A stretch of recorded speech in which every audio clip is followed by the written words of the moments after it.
Jón Danielsson, dósent í fjármálum við London School of Economics, hefur gagnrýnt peningamálastefnu Seðlabankans harðlega og segir að meðal annars vegna hennar séum við í þessum sporum í dag.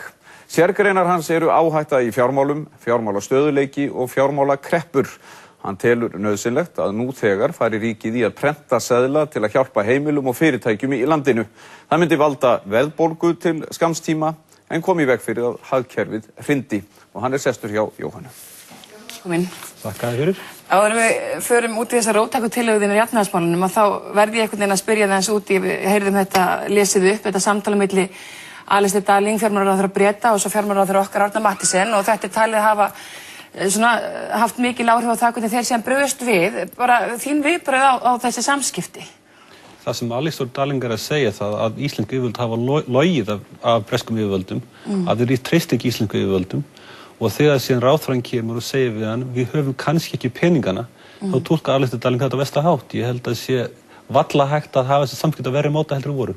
Þannig að þú telur reyna þessi viðbrögð sem komi eftir að skýrast af þessu og verið reyna bara eðlilega. Ég skil ósköpulega að Alistair Darling hafa orðið reiður yfir þessu. Þetta hefur mjög mikil pólitísk áhrif í Bretlandi og hann þarf að geta sýnt það að hann sé að verja hagsmuni sparifjáreigenda. Ég skil reiðin hans.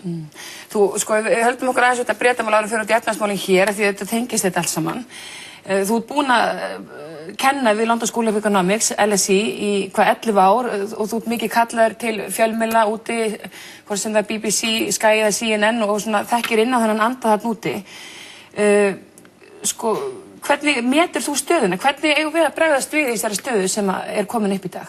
Vandamálið er það að ég held að fólk hérna Bretlandi, yfir Bretlands treysti ekki Íslandi, vandamálið sem stöndum framfyrir í dag, að það ekki bankaviðskipti. Það ekki gjaldeyrisviðskipti. Við þurfum einhvern veginn að geta leyst málið þannig að bankaviðskipti hefjist og gjaldeyrisviðskipti hefjist. Til þess þarf að leysa vandamálið Breta á einhvern hátt. Áður það gerist, mun ekkert þannig gerast. Síðan náttúrulega beinu framhaldi af því, þá þurfa íslensk yfir líka að koma efnahagslífinu í gangi hérna heima. Og það sem það að fara að gerast eru fjöldagjaldþrot fyrirtækja, fjöldagjaldþrot heimilana. Og það er versta sem hægt að gera.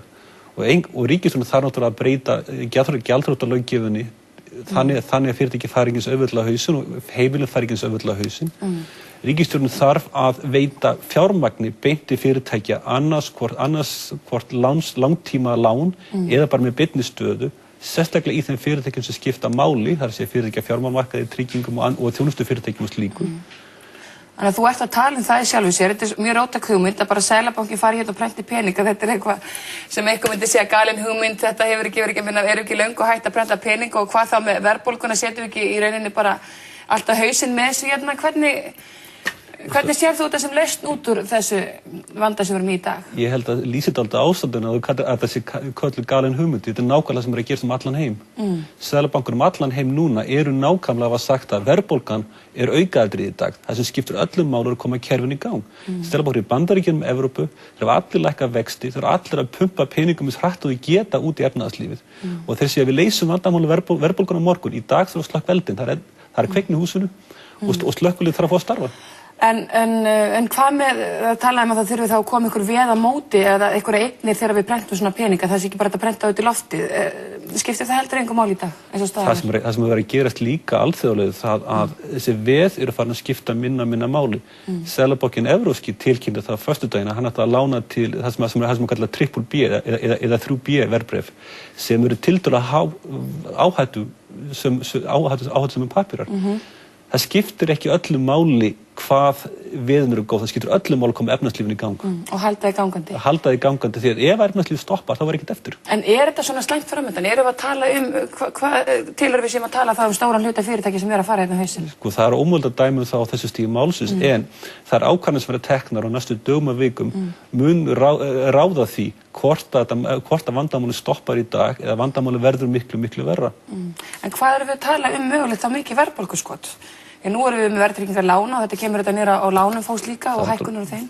Það er náttúrulega líka það að þessi verðtrygging lána sem er tiltölulega sér íslenskt fyrirbæri er náttúrulega ekki mjög góð og hefði kannski aldrei átt að vera til staðar. Við höfum ekki hugmynd hvað verðbólgan yrði mikil, það er kreppa og í kreppu náttúrulega þá dregst allt saman og það hefur öfug áhrif að verðlag þannig að verðbólguskoti yrði miklu minna heldur að myndi vera ef þú myndir dæla sem peningum í efnahagslífið í eðlilegu árferði. Þannig að þetta eru í rauninni þína tillögur og þú í rauninni ef við förum ekki út í svona róttækar aðgerðir í rauninni að þá telurðu hætt á því í rauninni að hagkerfið hrynji hérna. Sko, þeir þurfa að hafa það í huga að atvinnulífið má ekki stoppa og sérstaklega það að bankastarfsemi og fjármálastarfsemi má ekki stoppa. Það þarf að koma þessi lag og málið það að kreppan á Íslandi hún ekkert einstök. Þetta algjörlega samskonar kreppa og mörg lönd í heiminum hafa orðið fyrir. Þetta dæmi það sem ég kalla tvíbrakreppa. Það er að segja bæði bankar og bankakreppa og gjaldeyriskreppa og það þekkt hvernig þessar kreppur ganga fyrir sig og hvernig á að bregðast við þeim. Og ég held að þeir ættu bara að gera nákvæmlega sama og fólk hefur gert annars staðar það sem heppnast vel. En ef við förum aðeins bara að því þú gagnrýnt peningamálastefnu Seðlabankans harðlega og talað að við ef ekki væri fyrir þessa stefnu væri við mögulega ekki í þessum sporum í dag bara ef við skoðum aðeins svona fortíðina hvers vegna við erum í rauninni í þessari stöðu og kannski ferði yfir þessi atriði. Númer 1 það þá peningamálastefnan að þínu mati eða? Sko það eru tvær ástæður fyrir því að við erum í þessum vandamálum. Fyrsta lagi það er peningamálastefnan sem náttúrulega þessi hagvaxtarstefna sem hvatti heimilin í landinu til þess að taka peningi erlendri mynt að láni og hvatti útlendinga til að koma peningan inn. Þetta náttúrulega lét öllum líða vel og það var svona ákveðin ímynd af ákveðinni velferð en þetta var náttúrulega bara ímynd og sá efnahagslega ábati sem fólk hélt að væri var byggður á sandi. Þetta var bóla þannig að gengið var komið algjörlega skjön við undirstöður hagkerfisins sem náttúrulega held ég allir sem hefðu skoðað hagtölu vissu, útlendingarnir vissu allir og vörðu við. Þannig að þessi stóra bóla sem var inn í gangi, það var engin innistæða fyrir henni í þá landsframleiðslunni. Og þeir hafðu svo gullið tækifæri í febrúar 2006 að stinga á henni, þessi króna féll í febrúar. Og hvað áttu þá að gera? Þeir áttu bara að segja það viljum ekki láta krónu hækka. Ef þeir gert það að grípa inn í þegar peningurinn kemur inn, þá hefðu náð tveim markmiðum fram. Í fyrsta leið þá hefði náð að byggja upp stóran og mikið varasjóð sem hefði hjálpað okkur mikið í dag og hins vegar hefði komið í veg fyrir það að bólan yrði eins stór hún var og fólk hefði tekið svona mikla peningaláni í erlendri mynt eins og reyndin var. En hvað sér það fyrir í staðinn fyrir það sem við erum með í dag hérna í framhaldinu þá? Ómöguleg peningamálastefna, hvernig Hitt vandamálið sem ekki síst það að Íslandingar enduðu með bankakerfi sem er tífalt á við stærð hagkerfisins. Já, einmitt áður með fyrir þessa ástæðu 2 en að því að þú ert að gagnrýna þessa peningamálastefnu. Hvað getur tekið þá við í dag? Í fyrsta markmiði hlýtur að vera að koma efnahagslífinu í gang og til þess þá held ég að þið þurfa að dæla peningum inn í kerfið eins hratt og hægt er.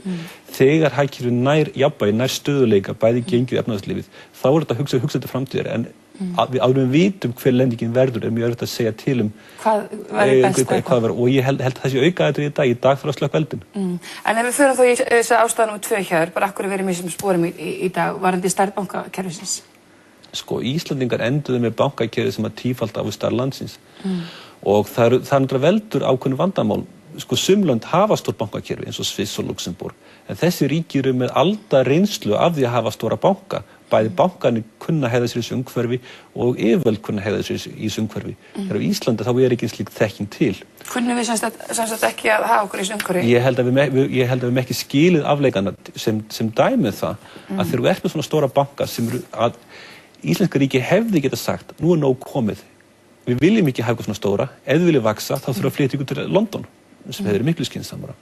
En síðan kannski ennþá verra finnst mér, það að þegar bankarnir voru komnir í vandamál og fóru að stofna þessi innlánsreikninga í Bretlandi, Holland og víðar, það var merki að það væri vandamál í gangi hjá þeim. Þannig að fjármálaeftirlitið brást þar? Og fjármálaeftirlitið af einhverjum ástæðum kaus það að leyfa þeim að stofna þessi reikninga og veðsetja ríkið fyrir þessu. Það er að segja, þeir sem tóku þá ákvörðun að segja, það er allt í lagi að stofna þessi reikninga, Íslenska ríkið tryggir þá. Það eru þeir sem eru hvað með sikir í dag. Að þínu mati? Að mínu mati, já. Þeir hefðu aldrei átt að leyfa þetta nema þá að gera þetta í dótturfélagi þá í Bretlandi eða í Hollandi? Þeir áttu aldrei að veðsetja Íslenska ríkið fyrir þessum skuldum. Og það heldur sér vestu mistök sögunar. En svona stóra myndin í þessu öllu saman vegna þess að það er líka mikið reiði gagnvart þessum útrásarvíkingum og í rauninni rekstri þessara banka. Hver þú nú eins og fram hefur komið, þín sérgrein áhætta í fjármálum. Hver þín skoðun? Þú skoðar rekstur þessar banka. Hver þín skoðun á rekstri bankar og hversu stöndu þeir voru? Náttúrulega við vitum ekki ennþá öll smáatriðin. En það virðist allt benda til þess að þessi bankar hafi verið reknir, ekkert ósvipaði bankar voru erlendis. Það að segja að þeir voru að taka mikla áhættu en bankar alla Evrópu voru að taka mikla áhættu. Og það var kannski ákveðið rugl og vitleysa í gangi en það var rugl og vitleysa í gangi í bönkum annars staðar líka. Þannig að okkar bankar held ég voru ekkert verri heldur bankar annars staðar. En vandamálið var það að íslensku bankarnir urðu stóru fyrir hagkerfið. Ég held að ef allir 3 bankarnir hefðu átt heima í London en ekki átt heima á Íslandi, þá væru allir á lífi ennþá. En ef við veltum fyrir þessar atburðar sem fyrir í gang þegar Glitnir leita til Seðlabankans og síðan tekur þarna ríkið yfir 75% af bankanum, þyrftu að vera þeirri stöð í dag í rauninni, ef við gerum ráð fyrir umhverfin alveg svo það og annað, hefðu þið þurft að fara í gegnum þetta ferli? Hefðu þetta þurft að fara eins illa í rauninni og þið hefðu farið? Ég held að hafi legið ljóst fyrir nokkrum mánuðin síðan að bæði Landsbankinn og Glitnir átti tölur miklum erfiðleikum og maður hefði vonast til þess að þeir sem ráða þessu hafi undirbúið sig fyrir því hvernig þetta gerast. Vandamálið það að þegar bankar fari í þrot að þá alltaf talið best að leysa málið í kyrrþey því að þá fæst miklu betra verð fyrir eigninnar og það miklu betra að gera þetta án þess að fjölmiðlar og almenningur séu að horfa á þetta. Þegar síðan allt leyst á sínustu stundu, það vita allir sem eiga við að þeir eru komnir í þrot, eignirnar hríðfalla í verði og endalega laust verður miklu verri heldur en annars. Þeir hefðu getað leyst vandamál bæði Landsbankans og Glitnis fyrir kannski mánuði síðan, fengið miklu meira fyrir eigninnar og það væri Kaupþing og Líf í dag. Og í rauninni leyst upp þá bankana bara í kyrrþey og greitt úr þessum vandamálum og byrjaði að selja eignir. Þannig að í rauninni Seðlabankinn, Fjármálaeftirlit og yfirvöld í samvinnu við bankana hefði átt að taka á þessum öðrum hætti, er þetta að segja? Það hefði alveg örugglega verið hægt að leysa þetta mál þannig að tap íslenska ríkisins hefði verið ekkert að þessu, mjög lítið. Það er að segja vandamálið var það að leysa úr þessu á sínu stundu. Það var brunaútsala á eignum bankana.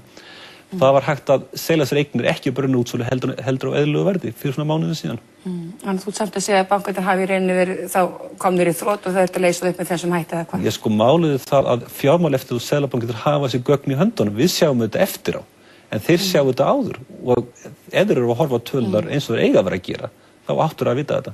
En hvað með að því nú eru sumir sem segja bara, ég meina það var nokkuð ljóst að allir bankarnir myndu fara í þrot.